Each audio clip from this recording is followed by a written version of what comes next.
Hi hello నమస్తే welcome back to our channel.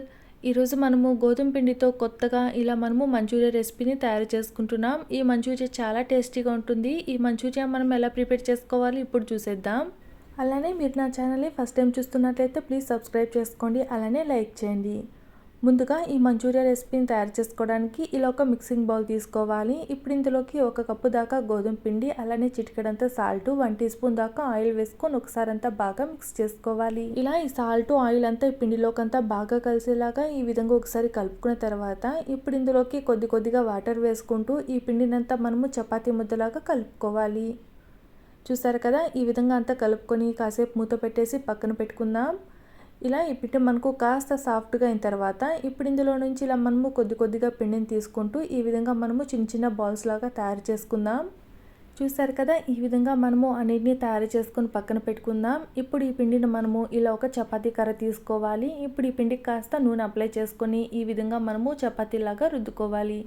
చూసారు కదా, ఈ పిండిని మనము ఇలా వీడియోలో చూపించిన విధంగా రుద్దుకున్న తర్వాత ఇప్పుడు ఇలా ఏదన్నా ఒక పెన్సిల్ అన్నా లేకపోతే చాప్ స్టిక్స్ అన్నా తీసుకొని ఇలా రోల్ చేసుకోవాలి. ఇలా రోల్ చేసుకున్న తర్వాత అంచులు కాస్త వాటర్ అప్లై చేసుకొని కవర్ చేసుకోవాలి.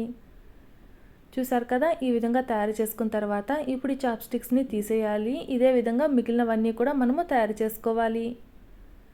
చూసారు కదా, అన్నిటినీ ఈ విధంగా మనము తయారు చేసుకొని పక్కన పెట్టుకుందాం. ఇప్పుడు స్టవ్ ఆన్ చేసుకొని ఇలా ఒక ప్యాన్ పెట్టుకోవాలి. ఇప్పుడు ఇందులోకి 2 గ్లాసుల దాకా వాటర్ వేసుకోవాలి. ఇలా ఇందులోకి వాటర్ వేసుకున్న తర్వాత ఇప్పుడు ఇందులోకి 1/2 టీ స్పూన్ దాకా సాల్ట్, అలానే కొద్దిగా ఆయిల్ వేసుకొని ఈ వాటర్ని అంతా బాయిల్ చేసుకోవాలి. ఇలా ఈ వాటర్ అంతా చక్కగా బాయిల్ అయిన తర్వాత ఇప్పుడు ఇందులోకి మనం తయారు చేసి పెట్టుకున్న ఈ రోల్స్ అన్నీ వేసుకోవాలి.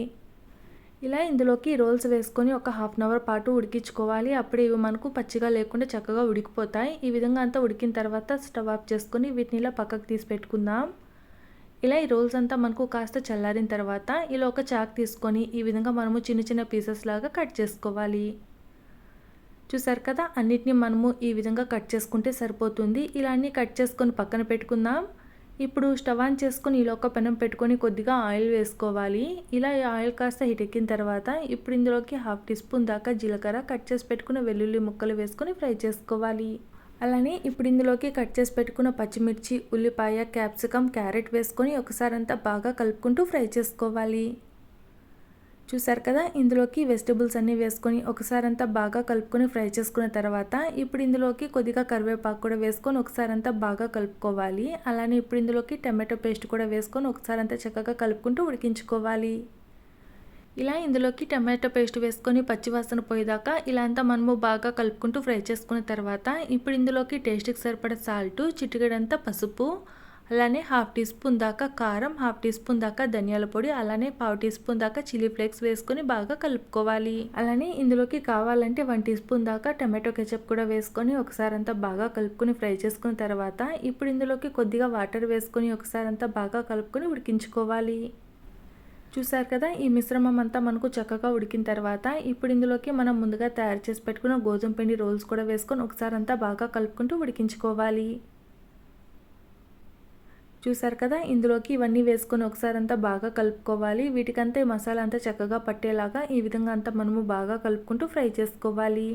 చూసారు కదండి, పిల్లలు ఏదైనా స్నాక్స్ కావాలని అడిగితే ఈ విధంగా మనము గోధుమ పిండితో హెల్తీగా మనము తయారు చేసి పెట్టచ్చు. చాలా టేస్టీగా ఉంటుంది. ఈ మంచూరియాలో మనము సాసులు కూడా ఏమీ అంతగా వాడలేదు.